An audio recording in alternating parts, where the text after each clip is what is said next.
Hey everyone, my name is Murtaza and I'm a senior from Ascent Services, an organization meant to help you guys make the jump between middle and high school as easily as possible. Today, I'll be talking about personal and passion projects in high school. So let's get started. What are these projects? These are projects that can be pretty much anything. Generally, they're pretty small because there are only you or a couple of the people working on them, but they can be in any field you choose. So if you're interested in writing, then you can do something related to writing. Interested in coding, you can do something related to coding. It does help if you have experience though. So if you don't know any programming languages and you want to make, let's say, a video game, it's going to be difficult. In terms of the size, again, you don't want to plan it to be too large. You might get to that size, but initially it should be pretty small. And difficulty, it can be difficult and time consuming at times, but oftentimes I find that the most difficult and time consuming passion projects are the ones that are most worth it. So here's some examples of passion or personal projects that you can work on in high school.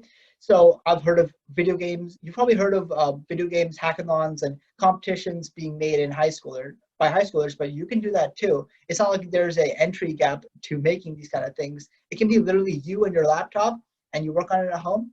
And then all of a sudden, man, you submit to a competition and you're winning awards left and right.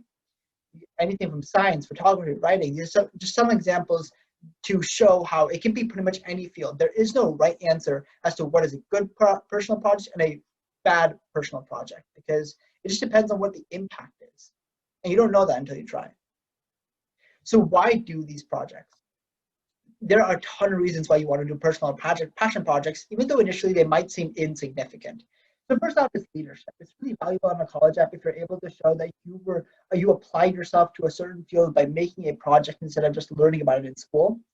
And it's great. College admissions officers love to see that. In terms of your resume, it's great as an application answer. So when you're in an interview and the interviewer is asking you a question, this gives you something to talk about and something to stick on to. Also, great as a general resume builder. Something I like to say is that success is like a snowball rolling down a hill. Like it starts off small, might start off small, but as it rolls down the hill, it just keeps getting bigger and bigger and bigger until at the end, it's like super big.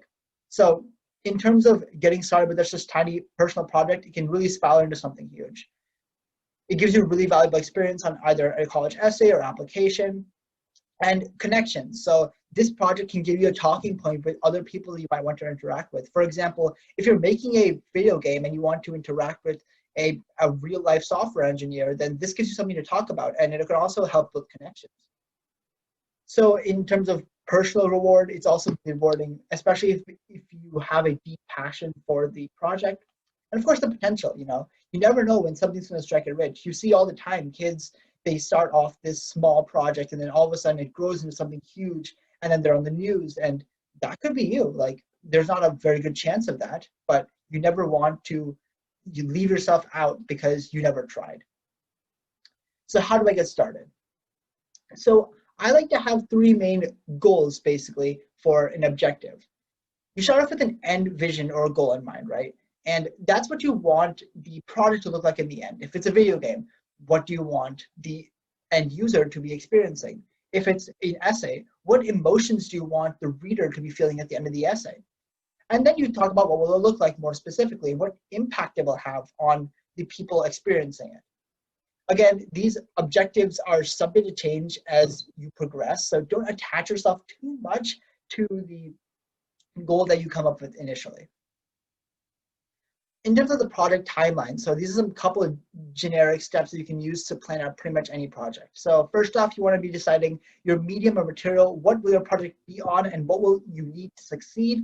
And gathering these materials is extremely important. You never want to start a project and realize halfway that you don't have what you need to continue. That's always a terrible feeling.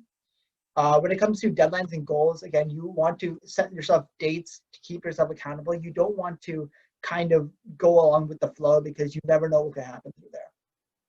And of course, reach out to other people. I mentioned before in the why section, but talking to other people has a lot of benefits. It's okay if you don't know exactly what to do in a certain scenario because there are often a lot of people who are willing to help. And sometimes the first step is just reaching out and then you never know. You could build connections and get answers to stuff you never even wanted to ask initially. And in terms of resources, you want to make sure you look at people who've done something similar or have done something like in the past that's similar. And what are their mistakes? So you look at their projects, you analyze what exactly have they done, what are their successes, what are their mistakes, maybe talk to them. A lot of people are very willing to talk, especially if it's for a community service or nonprofit project. And you learn from those mistakes, you take note of them. And then when you're doing your own project, you make sure you don't make those mistakes. And these are some general tips. In terms of promotions, don't promote anything until you have something to show. You don't want to set expectations you can't meet. That's like marketing rule number one. You probably see this all the time. People, they brag about something that they've done recently. You know, I've started working on this incredible project, this incredible essay that could, you know, I'm submitting to a scientific journal. And then at the end of the day, they end up just letting it fizzle out and never finishing it. And it looks really bad. And you end up feeling really discouraged if you do something like that. So don't want to promote anything until you have something to show. And of course, like I mentioned before, if it seems hard, then it's usually worth it. There are going to be times when things will get tough. Like that is a given. But if the vision is still there, as long as your end goal is still in your grasp, there's always a way to get through it.